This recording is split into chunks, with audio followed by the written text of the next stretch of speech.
Shalom pemirsa CBN Indonesia semua, bertemu lagi di dalam pembahasan buku Agama yang Bersinar. Buku ini diambil dari tulisannya Ellen G. White. Buku ini ditulis dalam bahasa yang jelas, sederhana dan indah.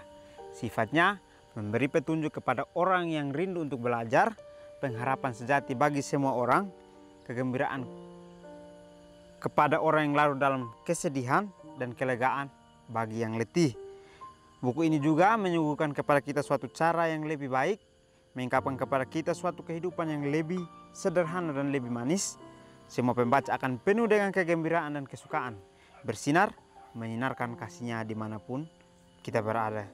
Jadi buku ini sangat menarik untuk kita pelajari. Dikatakan di sini bahwa pada saat kita rindu untuk mempelajari buku ini, maka kita akan memiliki petunjuk-petunjuk yang datangnya dari Tuhan. Dan juga buku ini akan membawa kita kepada satu kehidupan yang lebih sederhana dan lebih manis, di mana kita hidup dengan Tuhan, selalu berkorban untuk setiap harinya merubah akan tabiat sifat kita.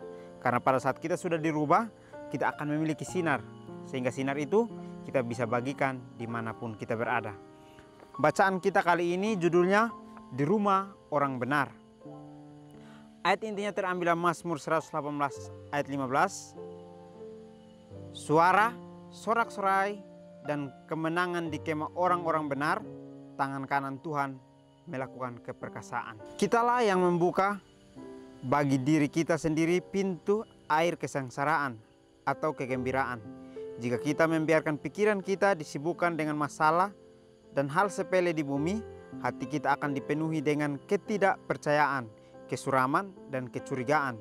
Jika kita menaruh kasih sayang kita pada hal-hal di atas, suara Yesus akan berbicara ke dalam hati kita. Sungut-sungut akan berhenti, dan pikiran-pikiran yang menjengkelkan akan hilang dalam pujian kepada penebus kita. Mereka yang memikirkan kemurahan Tuhan yang besar dan tidak mengabaikan pemberiannya yang kecil akan mengenakan ikat pinggang kegembiraan dan membuat melodi kepada Tuhan di dalam hati mereka. Counsel to Parents, Teacher and Student halaman 234. Baik, pelajaran kita kali ini dengan judul Di Rumah Orang Benar. Dikatakan bahwa suara sorak-sorai dan kemenangan di kemah orang-orang benar, tangan kanan Tuhan melakukan keperkasaan. Jadi kita di sini dikatakan bahwa tempat kita adalah tempat di mana kita belajar untuk merubah akan tabiat karakter kita. Karena pada saat kita merubah tabiat karakter kita di rumah, maka itu adalah satu hal perubahan di mana kita akan menjadi orang-orang benar pada saat kita keluar untuk bertemu dengan sesama-sesama kita. Karena di dalam rumah kita belajar bahwa Tuhan sangat mencintai kita. Kita merasa bersyukur Tuhan memberikan kita pelajaran yang sangat baik untuk kita pelajari. Sehingga pada saat kita keluar, kita merasa gembira karena perkataan kita selalu mencerminkan akan kasih Tuhan. Kitalah yang membuka bagi diri kita sendiri pintu air kesengsaraan atau kegembiraan. Jadi diri kitalah yang dapat menentukan apakah kita masuk kepada kesengsaraan atau kegembiraan. Jadi pilihan kitalah yang akan menentukan kehidupan kita setiap harinya. Jadi kalau kita mau memilih untuk gembira, percayalah kepada Tuhan terus, lalu melakukan kehendaknya. Tetapi kalau kita masuk kepada kesengsaraan, berarti kita setiap hari kita selalu mengikuti akan kata hati kita, selalu mengikuti akan keinginan kita. Kita tidak memiliki pengendalian diri, sehingga kita sendiri dapat membuka pintu itu untuk kita masuk. Jika kita membiarkan pikiran kita disibukkan dengan masalah dan hal sepele di bumi, hati kita akan dipenuhi dengan ketidakpercayaan, kesuraman, dan kecurigaan. Jadi sangat menarik ya, diberikan kita satu contoh yang menarik di sini. Dikatakan bahwa kalau kita menyibukkan diri kita dengan masalah dan hal sepele di bumi, maka hati kita akan dipenuhi dengan ketidakpercayaan, kesuraman, dan kecurigaan. Jadi kita akan memikirkan satu hal yang tidak baik tentang orang. Kita memiliki ekspektasi yang tidak baik tentang orang. Karena kita seringkali memikirkan hal sepele yang ada di bumi. Tetapi kalau di sini dikatakan bahwa jika kita menaruh kasih sayang kita pada hal-hal di atas, suara Yesus akan berbicara ke dalam hati kita, sungut-sungut akan berhenti, dan pikiran yang menjengkelkan akan hilang dalam pujian kepada penebus kita. Jadi kasih Tuhan itu sangat baik bagi kita. Dengan kita menaruh kasih sayang kita kepada Tuhan, maka Dia akan berbicara ke dalam hati kita. Maka sungut-sungut yang kita miliki akan berhenti. Dan juga pikiran-pikiran yang menjengkelkan, pikiran-pikiran yang selalu menjadi rasa curiga akan hilang dalam pujian kepada penebus kita. Jadi akan memberikan kita kegembiraan untuk melupakan sesuatu hal yang kita sudah pikirkan dalam pikiran kita tentang kejahatan. Jadi marilah kita memilih sesuatu hal yang baik yang Tuhan inginkan, sehingga kita tidak memiliki rasa kecurigaan, rasa ketidakpercayaan, dan juga kesuraman dalam kehidupan kita setiap hari. Mereka yang memikirkan kemurahan Tuhan yang besar dan tidak mengabaikan pemberiannya yang kecil, yang lebih kecil, akan mengenakan ikat pinggang kegembiraan dan membuat melodi kepada Tuhan di atas hati mereka.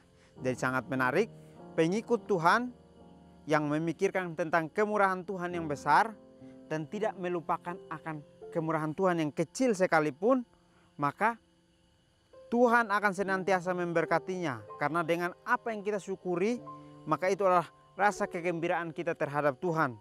Jadi kita tidak pernah memikirkan kemurahan Tuhan itu besar, kemurahan Tuhan itu kecil. Semuanya sama saja, tetapi kitalah manusia yang dapat membedakan pemberian Tuhan itu besar atau kecil.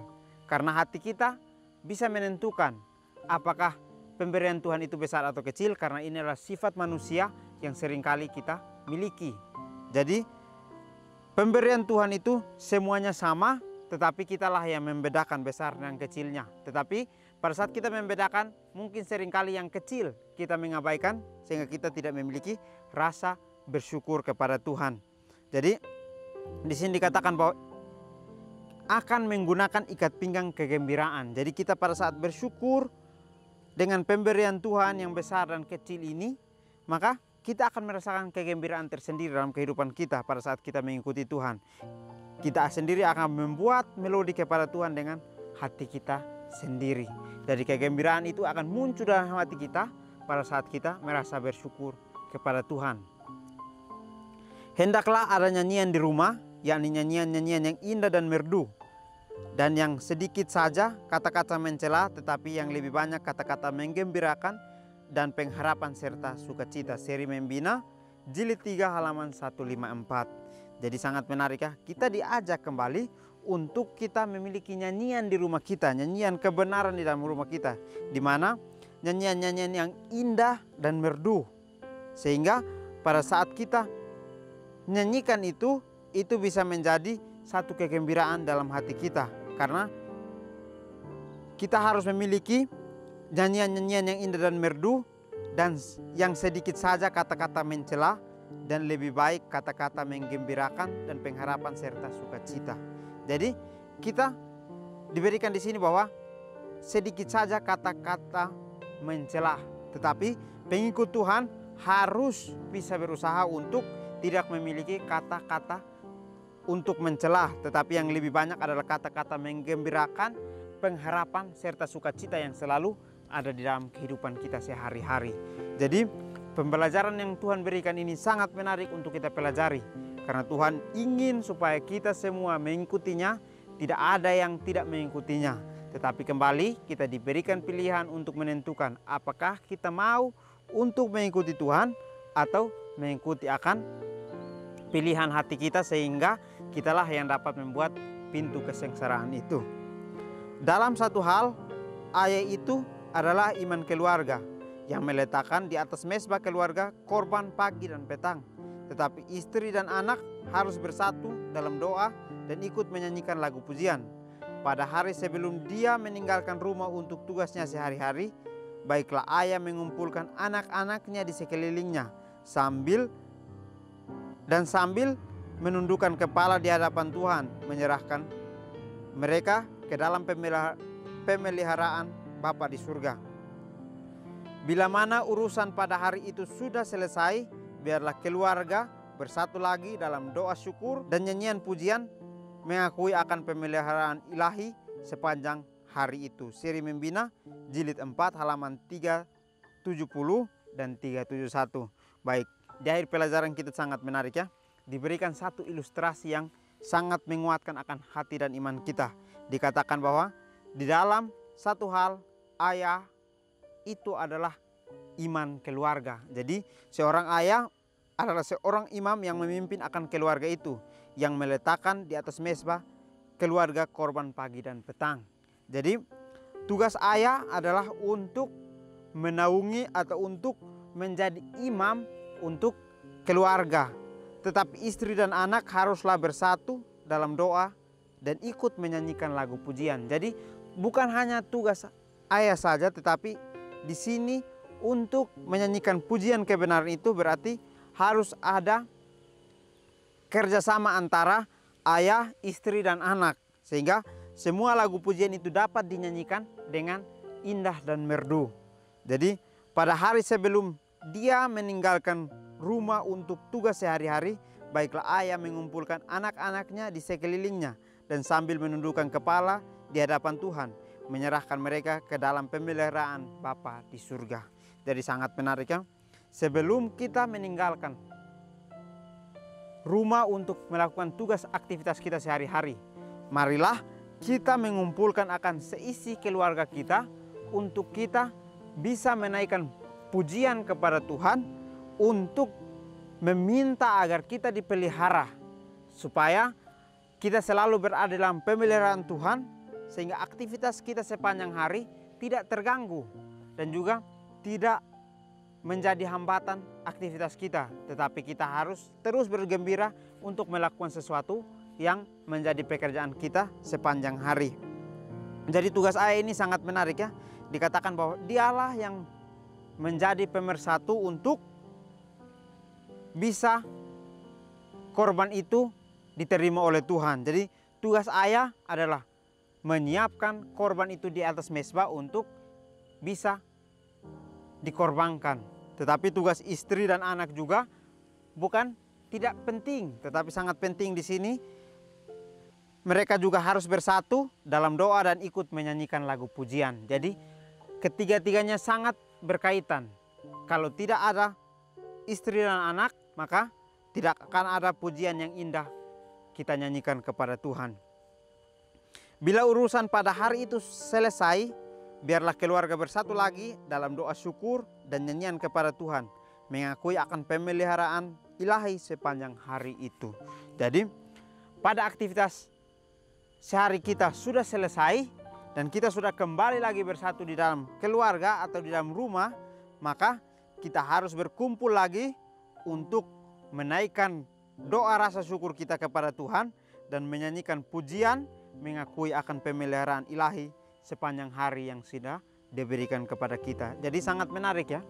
Di rumah orang benar adalah di rumah di mana kita menyanyikan sesuatu hal yang benar, bukan mencela tetapi membawa kegembiraan dan rasa pujian kita kepada Tuhan. Karena kitalah yang dapat memberikan itu kepada Tuhan.